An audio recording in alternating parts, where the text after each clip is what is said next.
Assalamualaikum warahmatullahi wabarakatuh. Jumpa lagi bersama saya Gatot Satrio Minahyu, hipnoterapis dari Rumah Sakit AMC Muhammadiyah Yogyakarta. Saya tuh berkali-kali tertarik untuk segera menceritakan kasus-kasus yang kami tangani.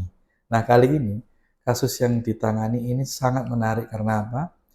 Dia adalah pasien yang sudah menjelang kelulusan SMA, namun tiba-tiba menurut dokter penyakit dalam, dia mengalami masalah infeksi dengan perutnya, dengan ususnya. Karena BAB-nya itu terlalu lama, tidak keluar-keluar, dan merasa ada yang mengganjal setiap saat. Nah, kemudian dirujuk kepada kami, hipnoterapis untuk melakukan penelusuran. Dan menariknya adalah, ini memang satu garis merah ya, satu garis merah yang tidak mungkin muncul secara tiba-tiba. Perilaku apapun itu yang sifatnya itu berbeda dari sebelumnya itu tidak muncul begitu saja. Walaupun kita menyadarinya, oh sekarang kok jadi ada perilaku ini ya. Tapi ini tidak terjadi begitu saja. Ini bermula dari awal sekali sampai muncul ini.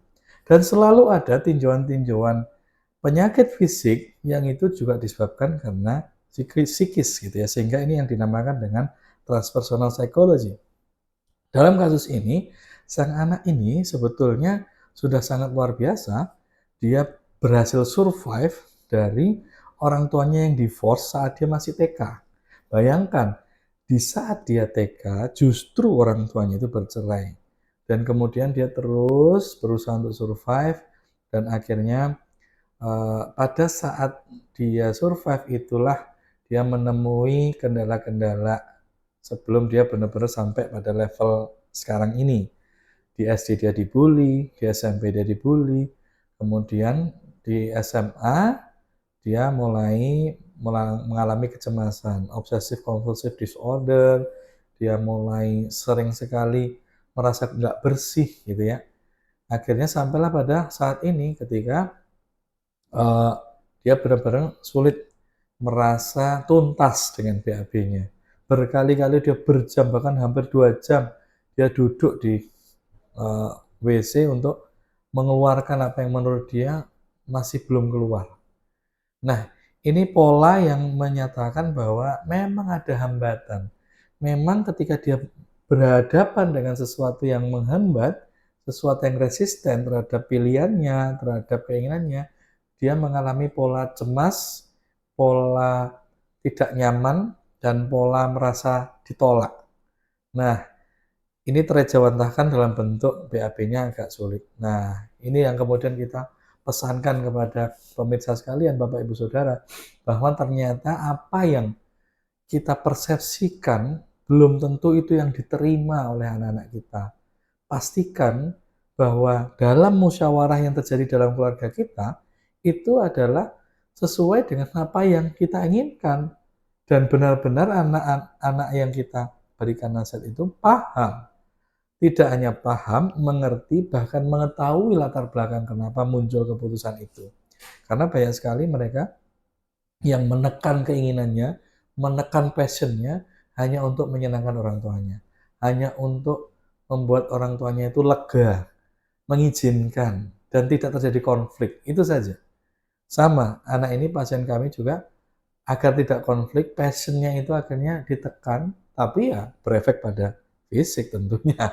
Nah, ini juga akan berbahaya. Di ruang klinik inilah kemudian terbongkar bahwa dia sebetulnya punya passion dance, ya sebagai seorang dancer. Walaupun orang tuanya kepengen dia sebagaimana layaknya mahasiswa atau siswa-siswa yang lain lulusan SMA, masuk ke kuliah perguruan tinggi, ambil jurusan yang kira-kira relatif memiliki masa depan yang lebih baik, ya. Sehingga dia akhirnya kami terangkan di dalam ruang klinik ini bersama orang tuanya bahwa ada keinginan anaknya yang perlu diakomodir. Ada kompromi yang perlu dihadirkan agar oke lah ketika memang cita-citanya harus direduksi, tapi kompensasi dari reduksi itu adalah berakibat positif bagi dia. Atau malah berjalan paralel, atau diambil jalan tengah yang itu enak untuk semuanya. Nah, Bapak Ibu sekalian, saudara yang berbahagia, ini yang perlu kita tangkap bahwa ketika ada komunikasi yang kurang lancar, atau ada resistensi, atau ada ekspektasi yang terlalu tinggi, menimbulkan tekanan, menimbulkan daya kurang nyaman yang luar biasa, bukan berarti selesai hanya dengan mendengar bahwa anak kita, oke lah, baiklah mah, baiklah apa. Tidak selesai sampai situ. Karena ternyata dia mungkin masih menyimpan ganjelan-ganjelan yang bisa jadi akan terlontar dan akan muncul di waktu-waktu yang lain, sehingga malah justru mengakibatkan tidak produktif sama sekali. Maka perbaiki komunikasinya, pastikan yang terlontar dari mulut anak kita tidak hanya kita deteksi melalui meja musyawarah, tapi justru di saat-saat rileksnya, di saat-saat santainya, apa yang terlontar secara spontan, itulah yang dari bawah sadarnya. Dan apa yang dari bawah sadarnya, itulah yang real passion dia. Maka yang kita lakukan pertama, akomodasikan passion dia, negosiasikan passion dia, atau kompromikan passion dia dengan keinginan kita sebagai orang tua. Agar apa? Agar ada jalan tengah, agar semuanya nyaman dan tidak menderita secara psikis. Tidak menimbulkan penyakit psikosomatik lain seperti kasus ini. Demikian Bapak Ibu semuanya, semoga ini bermanfaat. Yang pendek ini memberi inspirasi dan motivasi untuk terus melakukan perbaikan kepada anak kita, dan terutama untuk orang tua yang bercerai, tolong perhatikan anaknya karena dampak perceraian itu terbesar adalah anak Anda. Ya, yang terdampak terbesar adalah anak Anda. Maka perhatikan betul, nyamankan mereka, selamatkan, kompromikan segala sesuatu. Dari saya cukup sekian, salam bahagia manfaat. Assalamualaikum warahmatullahi wabarakatuh.